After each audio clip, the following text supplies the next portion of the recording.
ಫೀಟುದೆತ್ತರದಲ್ಲಿ ತೂಗುತ್ತಿರುವ ತೊಟ್ಟಿಲು, ಅದರಲ್ಲಿ ಕುಳಿತು ಹರಕೆ ತೀರಿಸುತ್ತಿರುವ ಭಕ್ತರು, ದೇವಾಲಯದ ಸುತ್ತ ಸಾವಿರಾರು ಸಂಖ್ಯೆಯಲ್ಲಿ ಜನಸಾಗರ. ಇದೆಲ್ಲ ಕಂಡುಬಂದಿದ್ದು ಉಡುಪಿ ಜಿಲ್ಲೆಯ ಮೆಕ್ಕೆಕಟ್ಟೆ ನಂದಿಕೇಶ್ವರ ದೇವಾಲಯದ ಜಾತ್ರೆಯಲ್ಲಿ. ಬಾರ್ಕೂರು ಈ ಹಿಂದೆ ತುಳುನಾಡಿನ ರಾಜಧಾನಿ.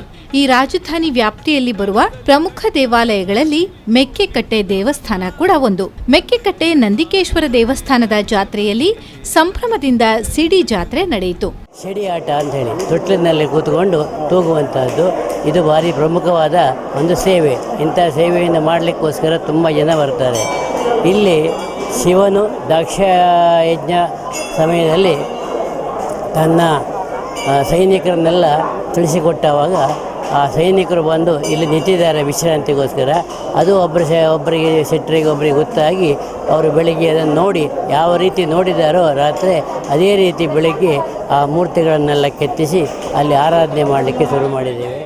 ಸಿಡಿಯನ್ನ ಕಂಬಕ್ಕೆ ಕಟ್ಟಿದ ತೊಟ್ಟಿಲಿನಲ್ಲಿ ಕೂತು ಪ್ರದಕ್ಷಿಣೆ ಬರುವ ಹರಕೆಯೇ ಸಿಡಿ ಜಾತ್ರೆ. ಕಷ್ಟ ಕಾರ್ಪಣ್ಯಗಳು ಬಂದಾಗ ಜನರು ಹರಕೆ ಹೇಳಿಕೊಳ್ಳುತ್ತಾರೆ. ಸಮಸ್ಯೆ ದೂರಾದ ಬಳಿಕ ಈ ರೀತಿಯ ಹರಕೆಯನ್ನ ನಂದಿಕೇಶ್ವರನಿಗೆ ಸಲ್ಲಿಸುತ್ತಾರೆ. ಇಲ್ಲಿನ ನಂದಿಕೇಶ್ವರ ದೇವಸ್ಥಾನಕ್ಕೆ ಸಾವಿರಾರು ವರ್ಷಗಳ ಇತಿಹಾಸವಿದೆ. ದೇವಸ್ಥಾನದಲ್ಲಿರುವ ಮರದ ಗೊಂಬೆಗಳು ಇಲ್ಲಿನ ಮತ್ತೊಂದು ವಿಶೇಷತೆ. ಇವುಗಳನ್ನ ಕೈಲಾಸದಿಂದ ಭೂಮಿಗೆ ಬಂದ ಈಶ್ವರನ ಗಣಗಳು ಎಂದೇ ಭಾವಿಸಲ್ಪಡುವ ಈ ಮರದ ಗೊಂಬೆಗಳನ್ನ ಇಲ್ಲಿ ಆರಾಧಿಸಲಾಗುತ್ತದೆ. ಇಲ್ಲಿಯ ಗಣಗಳು ಹೊರಗಿನ ರಾಜರಿಂದ ಶತ್ರುಗಳಿಂದ ತುಳು ರಾಜ್ಯವನ್ನ ರಕ್ಷಿಸಿತು ಎಂಬ ನಂಬಿಕೆಯಿಂದ ಸಮಸ್ಯೆ ಬಂದಾಗ ಜನ ಮೆಕ್ಕೆಕಟ್ಟೆಯ ನಂದಿಕೇಶ್ವರನಿಗೆ ಹರಕೆ ಹೊತ್ತುಕೊಳ್ಳುತ್ತಾರೆ. ದೇವಸ್ಥಾನದ ಮುಂದಿರುವ 3 ಸಿಡಿ ಗಂಬಗಳಿಗೆ ತೊಟ್ಟಿಲು ಕಟ್ಟಿ ನೂರಾರು ಭಕ್ತರು ಅದರಲ್ಲಿ ಕುಳಿತು ಹರಕೆ ಸಲ್ಲಿಸಿದರು. ಸಂತಾನ ಭಾಗ್ಯ, ಅನಾರೋಗ್ಯ ಮೊದಲಾದ ಕಾರಣಗಳಿಂದಲೇ ಭಕ್ತಾದಿಗಳು ಇಲ್ಲಿ ಹರಕೆ ಸಲ್ಲಿಸುತ್ತಾರೆ. ಅನಾರೋಗ್ಯವಾದಲ್ಲಿ ಅಥವಾ ಕಂಕಣ ಭಾಗ್ಯ ಇಲ್ಲದೆ ಇದ್ದಲ್ಲಿ ಕಟ್ಟಿಕೊಳ್ಳುವಂತ ಒಂದು ಹರಕೆ ಆಗಿದೆ.